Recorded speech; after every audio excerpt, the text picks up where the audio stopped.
Getting really windy now. Not looking good, but I'm hunkered down and making one last push.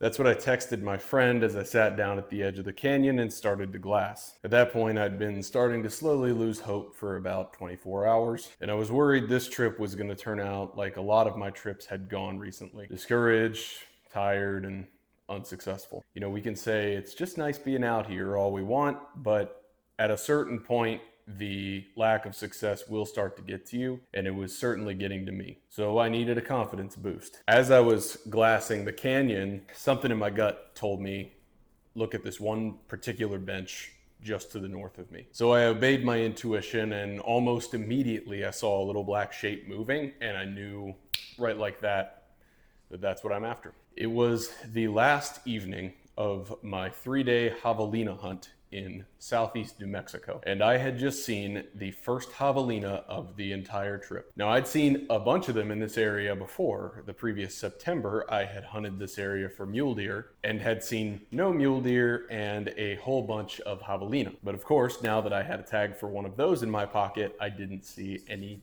javelina the entire trip. And now, with just under an hour left of legal shooting light, there they were on the other side of the canyon from me. As the crow flies, they were about 900 yards away, but of course, I had to go into and out of a canyon, so the route that I was going to have to take was probably more like a mile to a mile and a half. And of course, under normal circumstances, that's not that far, and that's pretty easy hike, but these weren't exactly normal circumstances. This was a mile to a mile and a half that involved going down into and then back up out of a canyon, finding a route coming in from downwind. Basically, a lot was just going to have to go right, and I was going to have to hurry. Now, under normal circumstances, I would have just made a note of where they were and tried to come back the next morning to relocate them. But with this being the last night of the hunt, I really didn't have a choice but to go after them. So I texted my buddy and I just said, I see some going for broke. And he texted back, fuck yeah. So I grabbed my backpack, I grabbed my bow, I put it on, and I just started booking it. So knowing that they can't see very well and I was downwind, I figured I could at least, get within 100 yards or so before I really needed to pay attention. So I was moving pretty fast, and of course, every plant in the desert is spiky and thorny. So I'm dodging, choyas and yuccas and lechuguillas and prickly pears, except when I'm not. And ultimately, I made my way to the bottom of the canyon, and I checked my phone about 40 minutes left at that point. So I knew I'd be cutting it pretty close. I should also mention that, of course, walking on this sort of crumbly limestone is a bit like walking on a bed of jagged marbles. But I powered my way up the hill on the other side of the canyon, kept moving towards them. And then to my horror, I came up on the last thing I needed, which was an entire other canyon that I did not know about. And admittedly, this one was smaller. I can see how I missed it on the map, but I realized I had basically no time, and I just had to go down in and get back up out. So I pretty much just went straight down and straight up out. And, wheezing, gasping for air, I start booking it towards the javelina now that I've lost a bunch of time. And by this point, I have roughly 25 minutes left, and they are still about 150 yards away. So finally, I get within about 50 yards of where I last saw them. I knock an arrow and I start moving forward. And this is where I start to try to slow myself down. One of the best adjustments I've ever made to my hunting strategy is to literally apply the principles of meditation to hunting. So, just literally focus on your breathing. If thoughts arise, don't try to fight them, but don't engage with them either. Just box breathe. Feel your feet on the ground, listen to the birds, the rustling of the leaves, and just slow down. Like literally match the pace of the world around you. The reason chameleons are so good at camouflage is not necessarily because they change their colors, but it's also that they mimic the leaves. They mimic the way that the world around them is moving. And that's something that as a new hunter, I really didn't understand until I started getting a little bit more experience under my belt. But once I've slowed myself down to that point, I've started to really crave the feeling that I get in that moment, because as you're making a stalk in that state, you start to feel less like a passive observer of nature and more like an active participant. Now, I don't get into all of the woo-woo shit that a lot of other hunters get into. I'm not religious, I'm not spiritual. I live very much in the physical world, and I do find a certain meditative beauty in the simple material reality of finding myself becoming a part of the environment around me. So in that moment, I heard the faint sound of a javelina off in the distance chewing. I farmed pigs as a kid. They make a distinctive sound when they chew, and I figured that had to be the same thing. And of course it was. So I looked in the general direction of it, and I saw two youngsters and a larger adult about 15 yards from me. Then I noticed kind of all the other ones around. So I started kind of assessing the situation, seeing which one is the one that I want to go after. And the youngsters started making these whimpering noises, and when they kind of noticed something wasn't quite right. And then the adults noticed that something wasn't right. So the big one that I've been watching, she sort of turned towards me. She kind of raised her hackles and she let out this really low rumbling growl. It's less like a dog, it's more resonant than that. And of course, knowing the tusks that these things have, I was a little bit unnerved. So I waited for her to turn away so that I could draw back. She turned away for just a few seconds, and that gave me time to draw my bow. So she turned back towards me, and I was at this point presented with a frontal shot. And that's not ideal for archery on most animals, but this is a smaller animal. It's a lot more delicate than, say, an elk. I've got a heavy bow, a really big broadhead, and she's only at 15 yards. I know unequivocally that I can make the shot. So I hold my breath for a second and I let it fly. This javelina barked, reared back, and barreled down the hill behind her. She just bailed off this ledge, runs down the hill. I hear her flop over in the leaf litter, but I don't actually see it. There was a lot of blood on the ground, so it was a pretty easy tracking job. And I never found my arrow, so I suspected it was still stuck in there. So I started walking down the hill towards where I'd heard her go down, following the blood trail, and I hear this rustling off to my right in the bushes.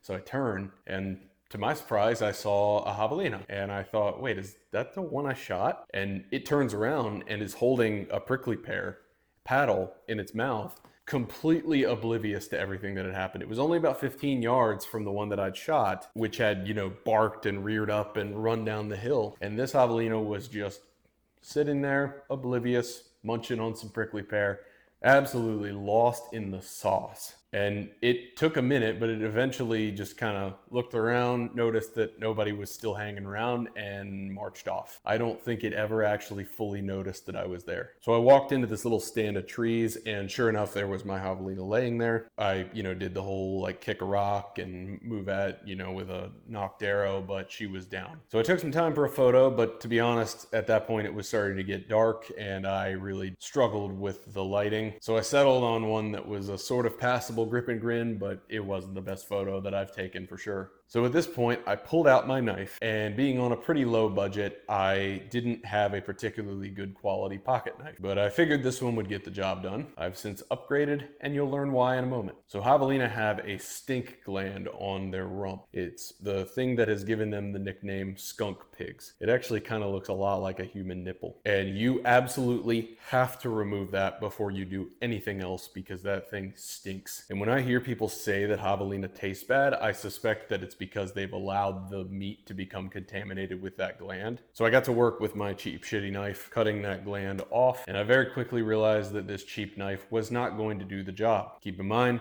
I'm still pretty new to hunting at this point. I massively underestimated how tough the skin was actually going to be. So I'm slowly working around this thing and removing the skin from the muscle, and I'd kind of gotten it mostly off, and I go to sever the last bit of skin, and my knife slipped, and the blade slammed right into my knee. There was blood pretty much immediately. So I grab the first aid kit out of my backpack and I do the best job that I can to patch myself up. But at the time I really didn't have a particularly well-stocked first aid kit, and I also didn't have any real training in first aid. Since then, I have both put a very well-stocked first aid kit in my backpack, and I have also taken a wilderness first aid course, which I recommend that you do too. So anyway, I patch myself up as best I can. It's still bleeding through the gauze and through my jeans, but fortunately for me, it hadn't hit anything critical. So I was going to be fine, though it was going to be a miserable pack out. So I strapped the entire javelina to my backpack and started hiking out of there. Now, a javelina, even a mature sow like this one,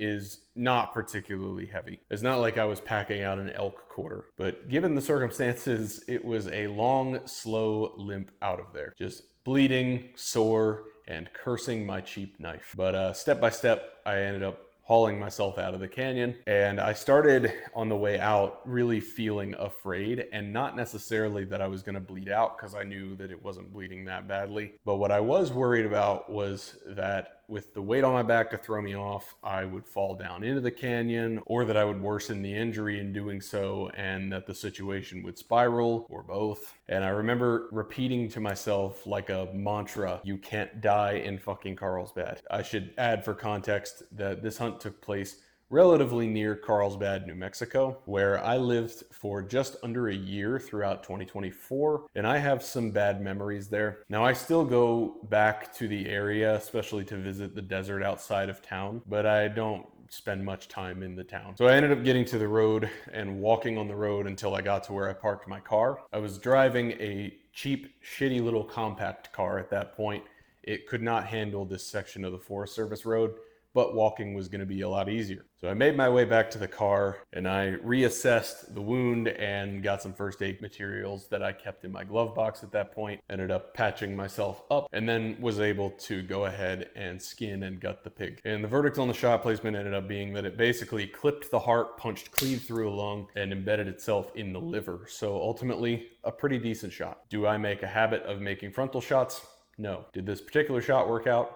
Yes. However, I just want to state for the record that I don't generally endorse frontal shots. And fortunately for me, all of the organs were salvageable, which is great because organ meat is some of the best part of the animal. So between the organs and everything else, that sow gave me roughly 20 pounds of clean meat for the freezer and a set of absolutely wicked tusks. I mean, check these things out. These are pretty incredible.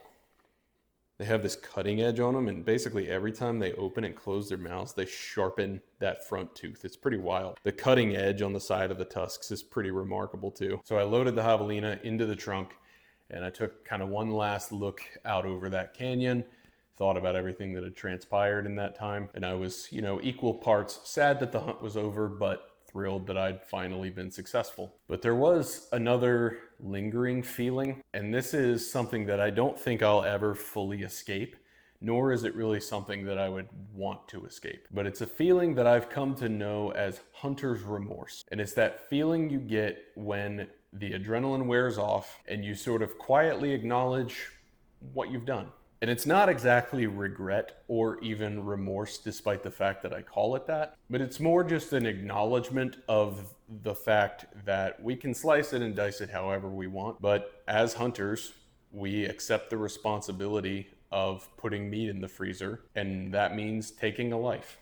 No way around it. And I consider myself an introspective person, and it's never really easy to square that feeling with the joy of success. And over time, I've come to realize that you don't necessarily have to square them. You can hold them both simultaneously. And for me, I've just come to understand it, carry it, and own it. And beyond that, it's not something that I can easily put into words. It's kind of just something that I hold now. And what I'm holding is the weight of responsibility to honor the meat and the life that gave it. And I suspect that it affects different hunters in different ways. This is just my interpretation of the feeling, and it's something I've felt about every animal since my first deer when I was 9 years old. So I got back into my driver's seat after that, and I drove out, and I rolled down my window, and I just let that nighttime breeze blow into my car. That throbbing pain in my knee had gone away, and I was just